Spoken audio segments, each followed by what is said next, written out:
আসসালামু আলাইকুম।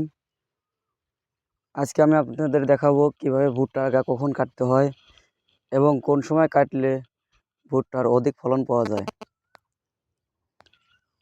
অনেকে জানে না যে কোন সময় ভুট্টার আগা কাটলে ফলন ভালো হয় এবং কোন সময় কাটলে ফলন কমে যায়।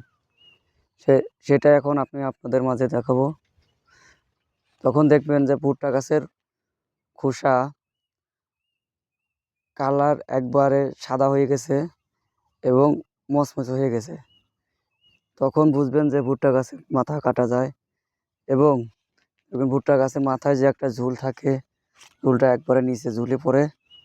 তখন দেখবেন যে ভুট্টা গাছ কাটার উপযুক্ত সময় এবং ভুট্টার মাথায় যে কালার হলুদ বা কমলা কালার হয়ে যায় এবং সেটা পরিপক্ক শক্ত হয়ে যায়, তখন আপনারা ভুট্টার আগা কেটে দেবেন। এবং ভুট্টার আগা যখন কাটবেন তার আগে জমিতে পর্যাপ্ত পরিমাণে রস দেবেন, যাতে গাছের কোনো ঘাটতি না থাকে এবং ফলনটা একটু ভালো হয়।